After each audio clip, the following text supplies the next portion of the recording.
All right, so if you want to win out here, you got to show up and expect to win. Okay?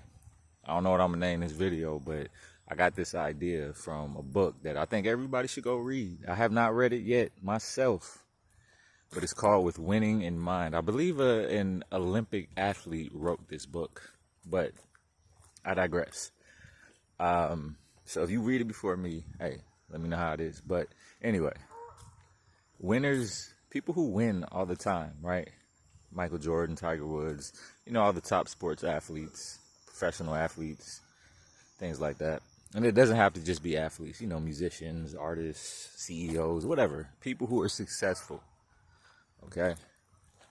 They show up to each situation expecting greatness every time, with every shot they shoot, with every sentence they say. They expect to win every single time. Even if they lose, even if they get blown out, they expect to win. They carry themselves as a winner. That's how winners move, right? See, losers, and not even losers, but just the average person, the average athlete. Let's say you're in a rec league or something like that, or you could take this to any level, even on a professional level, right? There's levels to everything. Maybe you play pickup basketball and you go to the court, and there are guys out there who probably are not that talented, but their attitude helps them win damn near every time. Now, skills count, especially in sports. Your skills are going to take you a long way, but how you get those skills is depending on your mentality. Do you have a winner's mentality to go practice, to go put in the work, right? To use your maybe you have natural skills, natural talents, and you use those to get what you got to get. That's a winner's mentality because you expect to win. You know what I mean? A loser or just an average person, they participate. Yeah, they show up. Don't look, but look. And there's this thing. First step is just showing up.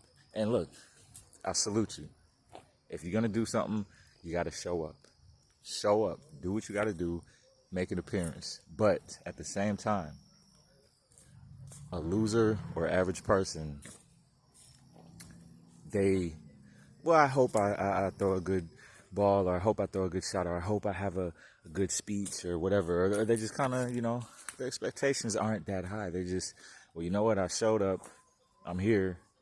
And that's it. That's what counts. And that it does count for everything. Showing up, it does count. Okay, it's a little muddy over here. I don't know if I'm I'm gonna turn around. But yeah, this dirty ass water. It's kind of clear today. Shit is crazy. But anyway, yeah. So, the average person, the average athlete, right? And this counts in the pros too. You got like bench warmers, scrubs, guys off the bench, right? Now to the average. So, all right, let's take the sport of basketball. A lot of people are familiar with that, right? You got people who play at the YMCA, okay? Now you take a pro NBA basketball player who rides the bench. They're going to go in there and they're going to clean up, right? They're going to look like a star. But when you put that bench athlete into an NBA game, they'll barely score 5 points. Why? Because it's certain levels. So look, there are going to be some things that you just won't win in. You don't have the talent, you don't have the skills, you didn't put in the time. So you're going to be a participant, right? If let's take somebody like Barack Obama, right? Great at politics. Obviously, he reached the peak. He became president. But if Barack Obama was thrown on on a stage and did stand-up comedy,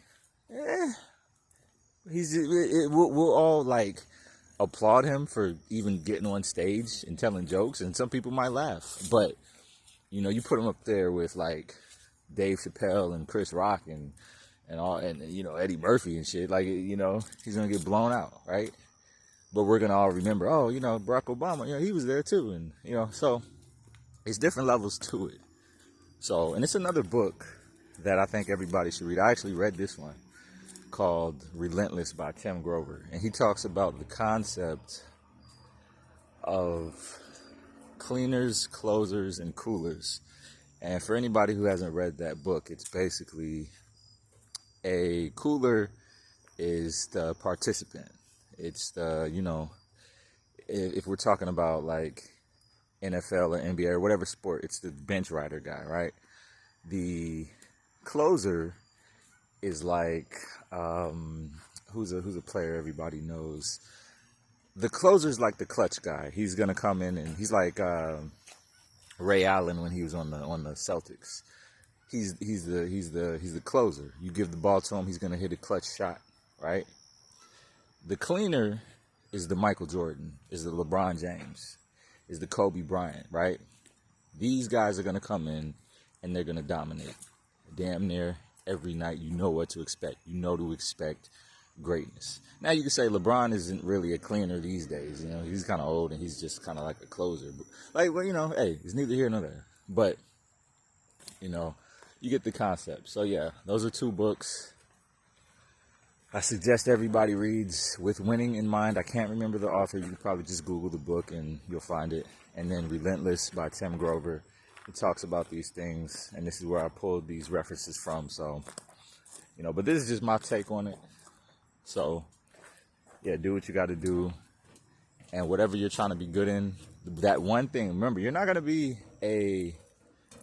great at everything you do. But there's going to be one or two things that you'll be able to be a winner in. You'll be able to be a cleaner. Take that thing or those two things and work on that. Show up to win.